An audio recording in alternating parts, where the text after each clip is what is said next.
সমুদ্রপৃষ্ঠ থেকে ৪,৮০৫ ফুট উচ্চতায় পৃথিবী জুড়ে সুনাম করেছে। চারপাশ চত্বর পুরো মেঘাচ্ছন্ন। কোনো পাসপোর্ট করা হয়নি, অথচ শখ আছে বিদেশ ঘুরবো। তাহলে কিন্তু তোমাদের চলে আসতে হবে এই ইন্ডিয়া নেপাল সীমান্ত। পুরো ভুতুরে পরিবেশ।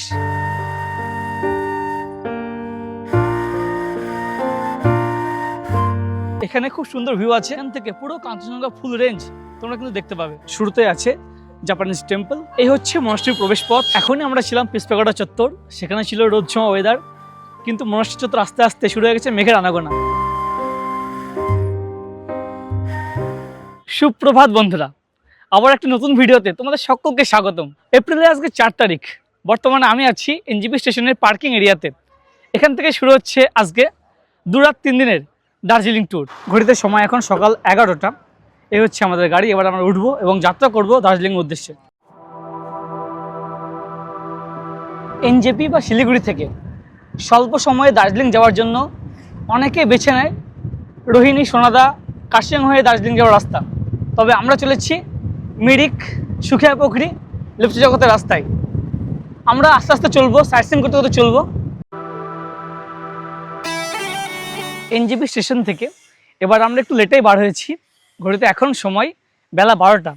আমরা সে পৌঁছে গেলাম গাড়িধরা বাজারে। আমরা দাঁড়িয়ে গেলাম, সকালে ব্রেকফাস্ট করব।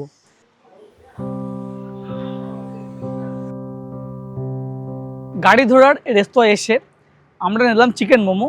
মোমোটা বেশ ভালোই বানিয়েছে। চিকেন মোমো 8 পিস আছে এক প্লেটে এবং 110 টাকা।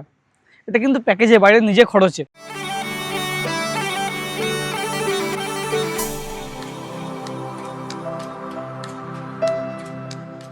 ঘড়ি বলছে সময় এখন দুপুর 1:30। পৌঁছে গেছি মিরিক। ওয়েদার কিন্তু অন্যরকম, আকাশের মুখ ভার। আমাদের গাড়ি সরাসরি মিরিকে যে পার্কিং এরিয়া, একেবারে লেকের পাশে যে পার্কিং এরিয়া, এখানে চলে এলো। এ দেখো, মিরিকে আছে একটি সুন্দর পার্ক, মিরিক লেক গার্ডেন। তোমরা চাইলে ভিতরে প্রবেশ করতে পারো, জনপ্রতি 20 টাকা লাগে। মিরিক যেহেতু বেশ জমজমাট জায়গা, প্রচুর দোকান দেখতে পাবে এখানে। এছাড়া প্রচুর খাবার হোটেলও আছে। অনেকে দুপুরে এসে এখানে খাওয়া দাওয়া সারেন। বিভিন্ন বাঙালি হোটেলও আছে দেখতে পাচ্ছি। মিরিক চত্বর ঘুরতে এলে এই জায়গাটি দুর্দান্ত লাগে। এখানে তোমরা চাইলে ঘোড়ার পিঠে উঠে পুরো মিরিক লেকের চারিদিকে চত্বর মারতে পারো। এই জায়গায় কিন্তু জমজমাট। এই দেখো, এখানে স্টেজের আদলা রয়েছে। এই মিরিক লেকে কিন্তু বোটিংও হয়। বোটিং কাউন্টারটি এখান থেকে গিয়ে ডান দিকে। এ দেখো, একেবারে লেকের পাশে আছে বোটিং টিকিট কাউন্টার।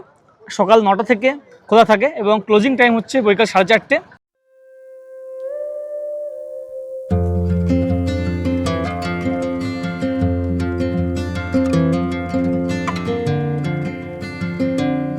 সমুদ্রপৃষ্ঠ থেকে ৪,৮০৫ ফুট উচ্চতায় এই মিরিক এলেই আমি চলে আসি আমার সবচেয়ে পছন্দের এই পুল। এটি ইন্দ্রাণী পুল। মিরিক লেকের এপাশ থেকে ওপাশে রেনবো আকৃতির প্রায় 80 মিটারের লম্বা পুল এবং ব্রিজের উপর থেকে দুপাশে মিরিক লেককে সুন্দরভাবে দেখা যায়। এই মিরিক লেক চত্বর এসে তোমরা বিভিন্ন অ্যাক্টিভিটি করতে পারো। তার মধ্যে একটা হচ্ছে বোটিং। 4 জনের যে প্যাডেল বোর্ড, এরকম বোট বুকিং করলে 400 টাকা লাগে এবং শিকারা বুকিং করলে 500 টাকা লাগে। এছাড়া তোমরা চাইলে ঘোড়ায় করে লেকের সেপাশে ঘুরে আসতে পারো।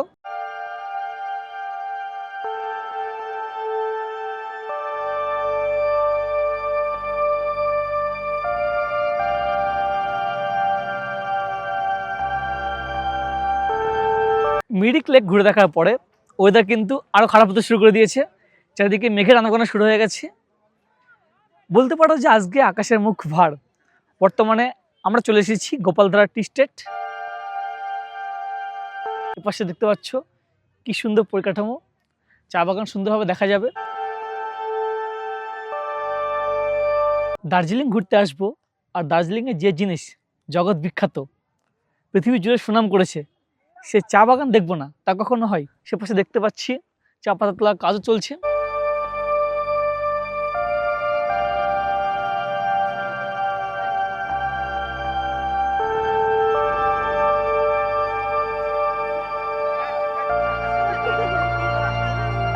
গোপালধারা টি গার্ডেন খুব সুন্দর লাগলো এবং তোমাদের দেখাতে পারলাম কীভাবে চা পাতা তোলা হয়। আমরাও আগিয়ে চলবো লিপ্ত জগতের দিকে। ঘড়িতে সময় এখন বৈকাল 4:45।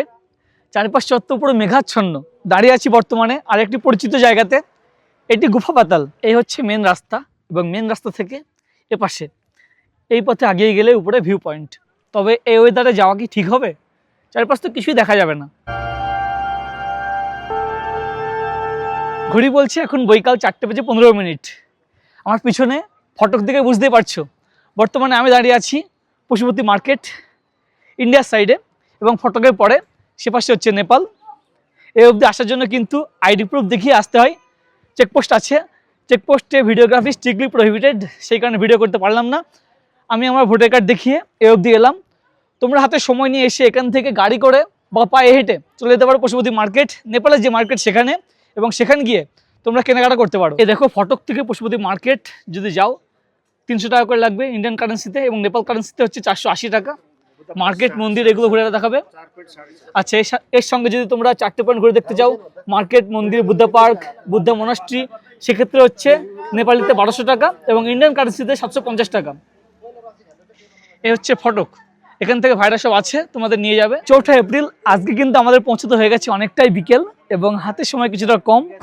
এর আগেও যদি আমি গেছি পশুপতি মার্কেট চত্বর, সেই কারণে আজকে আর গেলাম না।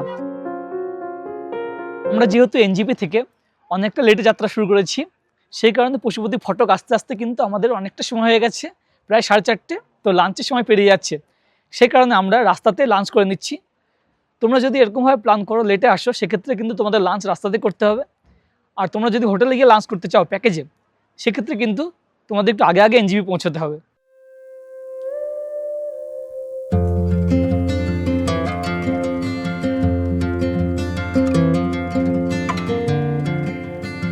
মেঘের আনাগোনা শুরু হলে সবচেয়ে বেশি ভালো লাগে পাইন ফরেস্ট।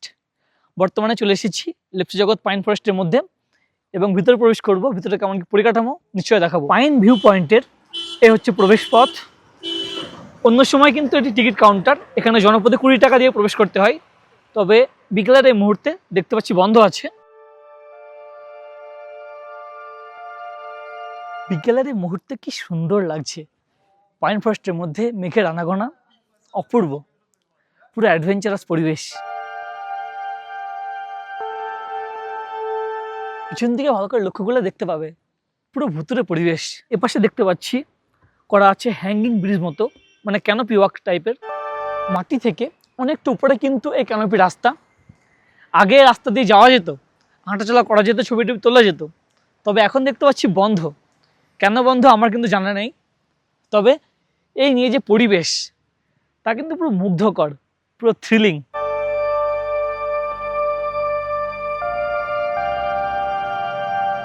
দার্জিলিং ভ্রমণে এসে যদি তোমরাও এরকম ভুতুরে অ্যাডভেঞ্চার নিতে চাও, তাহলে তোমাদেরও চলে আসতে হবে এরকম পাইন ফরেস্টে, বিশেষ করে বিকেলের মুহূর্তে যখন মেঘের আনাগোনা শুরু হয়। ঘড়িতে সময় এখন সন্ধ্যা 7টা। ফাইনালি আমরা এসে পৌঁছে গেলাম আমাদের প্রথম রাতের আস্তানা ইয়াক্কা হোটেল, BM চ্যাটার্জি রোডে। এবার আমাদের হোটেল, নিচে আছে দোকান, এবং তারই বাম দিকে এপাশে হচ্ছে প্রবেশ পথ। সোজা এসে এ হচ্ছে আমাদের রিসেপশন এরিয়া, এবং এপাশে বসারও বন্দোবস্ত আছে। রিসেপশন থেকে উঠে এলাম সেকেন্ড ফ্লোরে। শুরুতে দেখতে পাচ্ছি আছে রাউটার, অর্থাৎ ফ্রি ওয়াইফাইয়ের বন্দোবস্ত,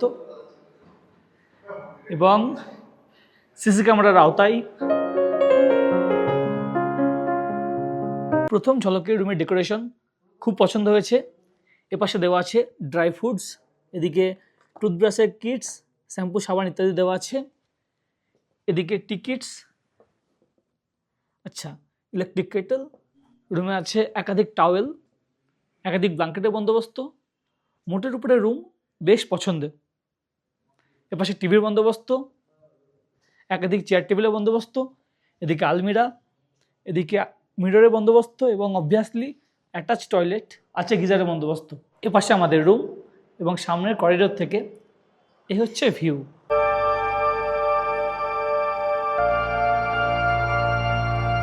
ঘড়িতে সময় এখন রাত্রি 10:10। হঠাৎ করে ইচ্ছে হলো যে ম্যাল চত্বরতে ঘুরে আসি, তা চলে এলাম ম্যালে। মোটামুটিভাবে লাইট সবই বন্ধ, পিছন দিকের এই যে দোকানগুলি সব বন্ধ হয়ে গেছে। এদিকে যে হাইমাস সে আলো জ্বলছে, এবং পিছন দিকে বড় লাইট সেটিও বন্ধ। রাত্রেবেলা কিন্তু একটি মায়াবী রূপ নিয়েছে এই মেল চত্বর।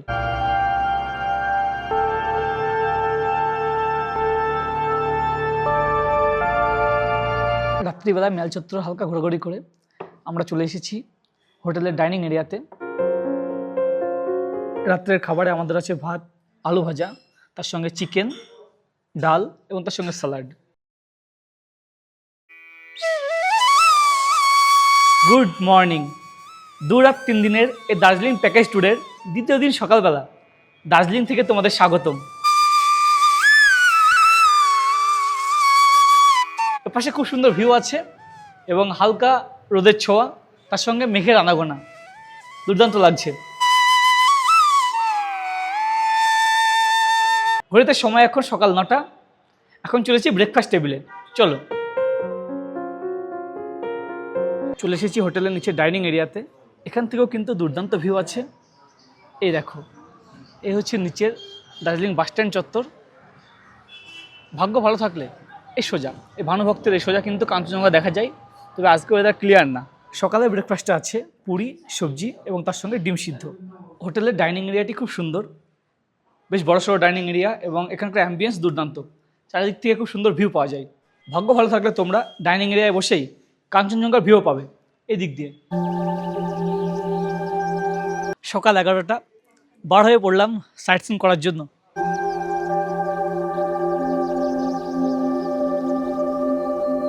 শুরুতে চলে এলাম চিত্রে বাজার। এখানে আছে একটি সুন্দর চা বাগান, হ্যাপি ভ্যালি টি স্টেট। ঘুরে দেখব, চলো। এপাশে পরপর সব স্টলগুলি আছে এবং তার পাশে যে গলিপথ, সে পথে নিচের দিকে যেতে হবে চা বাগানের দিকে।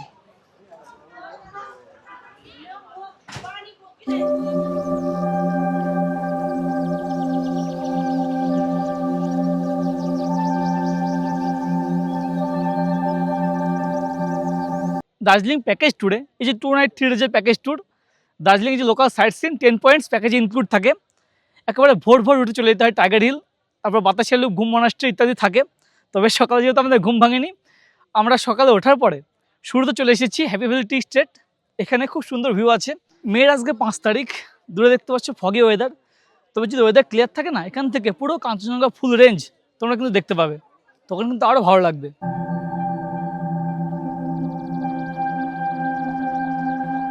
এই চা বাগান চত্বর এসে তোমাদের অনেকটা সময় অতিবাহিত হবে। যদি ফ্যামিলি নিয়ে আসো, যদি মনে করো দার্জিলিংয়ের ট্র্যাডিশনাল ড্রেস পরে ছবি উঠবে, তা উঠতে পারো। চিত্রে বাজারের এখানে প্রচুর টি স্টল আছে। তোমরা তোমাদের পছন্দ মতো যে কোনো টি স্টলে ঢুকে চা বাড়ির জন্য সংগ্রহ করে নিয়ে যেতে পারো। এখানে প্যাকেটও করা আছে, এদিকে খোলা চাও আছে। অ্যাকচুয়ালি হ্যাপি ভ্যালি টি স্টেট যাওয়ার রাস্তাতেই পড়ে HMI, যা টেনজিং রক। এখানে রক ক্লাইম্বিং হয়। তো আমরা যাওয়ার সময় এখানে দাঁড়াইনি, প্রথমে হ্যাপি ভ্যালি টি স্টেট চলে গেছিলাম। ফেরার সময় আমরা এখানে দাঁড়ালাম। মাথা পিছু 100 টাকা খরচ করে তোমরা চাইলে এরকম রক ক্লাইম্বিংও করতে পারো। হাতে সময় নিয়ে কিন্তু দাঁড়াতে হবে। অনেকে দেখতে পাচ্ছ যে রক ক্লাইম্বিং করছে। HMI, হিমালয়ান মাউন্টেনিয়ারিং ইনস্টিটিউট, তার এখানে ট্রেনিং রক আমার পিছন দিকে রাস্তার সে পাশে দেখতে পাবেন উপরের দিকে। এবং ট্যুরিস্টদের জন্য এই যে রক, তেনজিং রক, এখানে এখন ট্যুরিস্টদেরকে ক্লাইম্বিং করতে দেয় জনপ্রতি 100 টাকা দিয়ে। আমরা চলে এলাম আমাদের পরবর্তী গন্তব্য, নর্থ পয়েন্ট স্কুল বা সেন্ট জোসেফ স্কুল। এই স্কুল প্রসিদ্ধ। এখানেই কিন্তু হিন্দি সিনেমা ইয়ারিয়া শুটিং হয়েছিল। এবং এই স্কুলের ঠিক অপোজিটে আছে দার্জিলিংয়ে যে রোপওয়ে, তার যাওয়ার সিঁড়িপথ। তো এখান থেকে আমরা রোপওয়ে দিকে উঠে যাব এবং তোমরা চাইলে কিন্তু এই সেন্ট জোসেফ স্কুলের সামনে এখানে দাঁড়িয়ে ছবিটুকু উঠতে পারো। নিচের রাস্তা থেকে এই সিঁড়িপথে উপরে উঠে চলে এলাম এবং এসে যাওয়ার পরে এপাশে আছে রোপওয়ে। আমরা চলে এসেছি রোপওয়ে টিকিট কাউন্টারের সামনে। এপাশে ডান দিকে আছে টিকিট কাউন্টার। 7 বছরের ঊর্ধ্বে বাচ্চা হলেও কিন্তু টিকিট লাগবে এবং টিকিট কাটার পরে এ হচ্ছে প্রবেশপথ, ভিতর দিয়ে প্রবেশ করতে হবে। যাওয়ার পরে হচ্ছে রোপওয়ের লাইন, দেখুন লম্বা লাইন। তো এত দীর্ঘ লাইন দিয়ে কিন্তু আমাদের এখন সময় নেই, সেই কারণে আমরা পরবর্তী গন্তব্যের দিকে আগে চলেছি। জনপ্রতি টিকিট প্রাইস হচ্ছে 350। যদি তোমাদের রোপওয়ে ওঠার প্ল্যান থাকে, একটু টাইম নিয়ে আসবে এবং গাড়ি কিন্তু সরাসরি রোপওয়ের গেট অবধি পৌঁছে যাবে। দার্জিলিং রোপওয়ের কিন্তু অনলাইনে কোনো টিকিট হয় না, পুরোপুরি অফলাইন, এবং দিনে 500টা বেশি টিকিট দেওয়া হয় না এবং সেটা নির্ভর করে পুরোপুরি মেনটেন্যান্সের উপরে। আর রাউন্ড ট্রিপে সময় লাগে প্রায় 40 মিনিট এবং লম্বা লাইন হয়। তো লম্বা লাইনের পরে কিন্তু আরও সময় লাগবে। যদি তোমরা রোপওয়েতে উঠতে চাও, অবশ্যই হাতে সময় নিয়ে আসবে এবং গাড়ি কিন্তু যদি এখানে ওয়েট করে, ওয়েটিং চার্জও নেবে। ঘড়িতে সময় এখন বেলা 1:45। আমরা এসে পৌঁছে গেলাম আমাদের পরবর্তী গন্তব্য জাপানিজ পিস প্যাগোডা। সিঁড়ি পথে উঠে আসার পরে শুরুতে আছে জাপানিজ টেম্পল।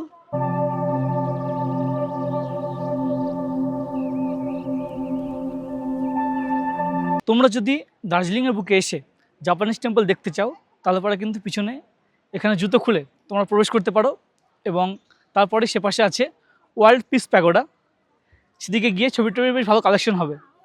দিনের মধ্যভাগে ওয়েদার একটু ক্লিয়ার হলো, বেশ রোদ ঝকপকে ওয়েদার। আমরা আস্তে আস্তে আগে যাবো সেদিকে। টুরিস্ট বেশ আছে এখানে, অনেকেই এসছেন। हाय कैसे हो भैया? अच्छा कहाँ से हो आप लोग? हम लोग बिहार से हैं। बिहार से। कैसा लग रहा है? बहुत अच्छा लग रहा है, मजा आ रहा है। YouTube चैनल को सब्सक्राइब कर एकदम एकदम thank you like comment share सब कर दिया जाए।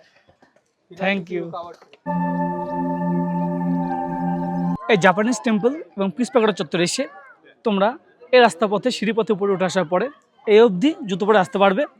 এরপরে উপরে উঠতে গেলে জুতো খুলে উপরে উঠতে হবে। এই জাপানিজ টেম্পল এবং পিস প্যাগোডা চত্বর এর শান্ত নির্মল প্রকৃতির জন্য কিন্তু টুরিস্টদের কাছে সুপরিচিত। এখানকার অ্যাম্বিয়েন্স বেশ সুন্দর।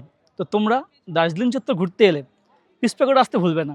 পিস প্যাগোডা চত্বর অনেকটা সময় অতিবাহিত করলাম এবং আবারও চলে এলাম নিচে পার্কিং এরিয়াতে। এবার আমরা চলে যাবো আমাদের পরবর্তী গন্তব্যে।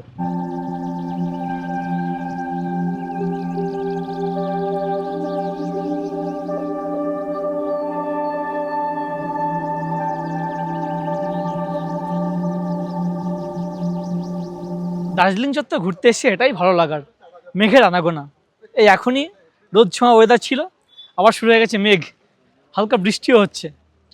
অ্যাকচুয়ালি আমরা চলে এসেছি আমাদের পরবর্তী গন্তব্য ঘুম মনাস্ট্রি। এই হচ্ছে মনাস্ট্রির প্রবেশ পথ। দার্জিলিং ভ্রমণে এসে একটি মনাস্ট্রি না ঘুরলে দার্জিলিং ভ্রমণ কিন্তু অসম্পূর্ণ। সেই কারণে আমরা চলে এলাম আমাদের পরবর্তী গন্তব্য ঘুম মনাস্ট্রি বা সামটেন চলিং বুদ্ধিস্ট মনাস্ট্রি। এখনই আমরা ছিলাম পিস প্যাগোডা চত্বর, সেখানে ছিল রোদ ছোঁয়া ওয়েদার, কিন্তু মনাস্ট্রি চত্বর আস্তে আস্তে শুরু হয়ে গেছে মেঘের আনাগোনা, এক পশলা বৃষ্টিও হচ্ছে। তবে অ্যাম্বিয়েন্সটা বেশ সুন্দর, বেশ মনোরম ওয়েদার। আমার ড্রেস দিকে বুঝতে পারছো 5ই এপ্রিল দার্জিলিংয়ে কেমন ঠান্ডা।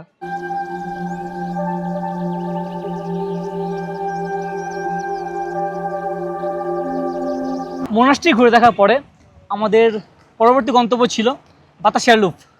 তবে শুরু হয়ে গেছে রীতিমতো বৃষ্টি। এই বৃষ্টিতে তো বাতাসিয়া লুপে গিয়ে খুব একটা ফায়দা হবে না, সেই কারণে আমরা হোটেলে ফিরে যাচ্ছি।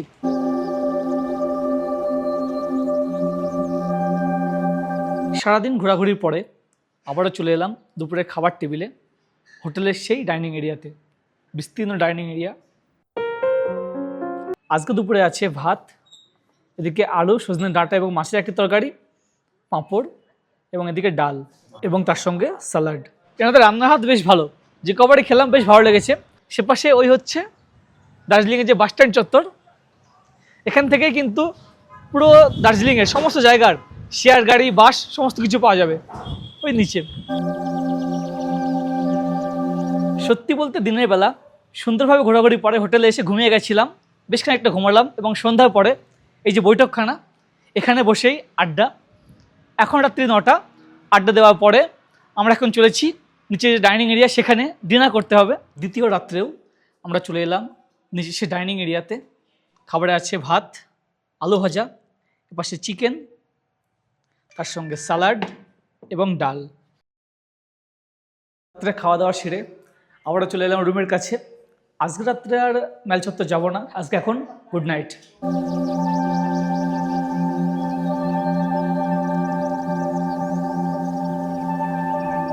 এই 2 রাত 3 দিনের প্যাকেজ ট্যুরের তৃতীয় দিন সকালে আবারও দার্জিলিং থেকে তোমাদের স্বাগতম।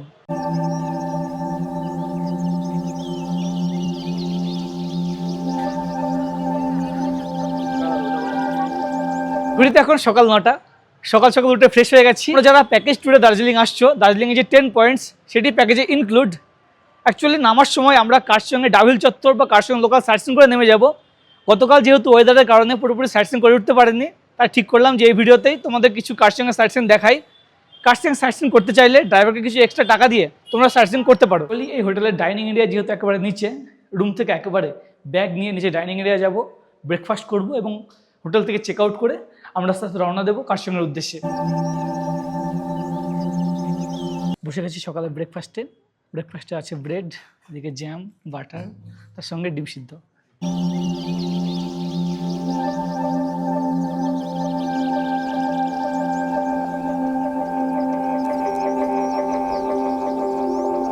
অ্যাকচুয়ালি এই তৃতীয় দিন আমাদের প্ল্যান ছিল কার্শিয়াং হয়ে নামবো এবং কার্শিয়াংয়ের কিছু লোকাল সাইট সিন তোমাদের ঘুরে দেখাবো। তবে এপ্রিলের 6 তারিখে ভোটের আগে আগে আমাদের কিন্তু কার্শিয়াংয়ে ঢুকতেই দিল না। কার্শিয়াংয়ের আগে কার্শিয়াং পাঙ্খাবাড়ি রোডে আমরা আগে চলেছি, এখান থেকে আমরা নেমে যাবো গাড়ি ধরার দিকে। তবে ভোটের পর তোমরা যারা আসা প্ল্যান করছো, আশা করি সেক্ষেত্রে প্রবলেম হবে না, প্ল্যান মাফিক কিন্তু তোমরা ঘুরতে পারবে। বলছে বৈকাল 4টে, 2 রাত 3 দিন সুন্দরভাবে ঘোরাঘুরি করে আমাদের গাড়ি এসে আমাদের নামিয়ে দিল এনজিপি স্টেশন। আমাদের প্যাকেজ ট্যুর যেহেতু এনজিপি ছিল, সেই কারণে আমাদের ড্রপ এনজিপিতেই। তোমরা যদি মনে করো শিলিগুড়ি থেকে পিক আপ করবে এবং শিলিগুড়িতে ড্রপ করবে, সে অপশনও আছে। এনজিপি থেকে এবার আমাদের ট্রেন আছে দার্জিলিং মেল, তো কিছুটা অপেক্ষা করতে হবে।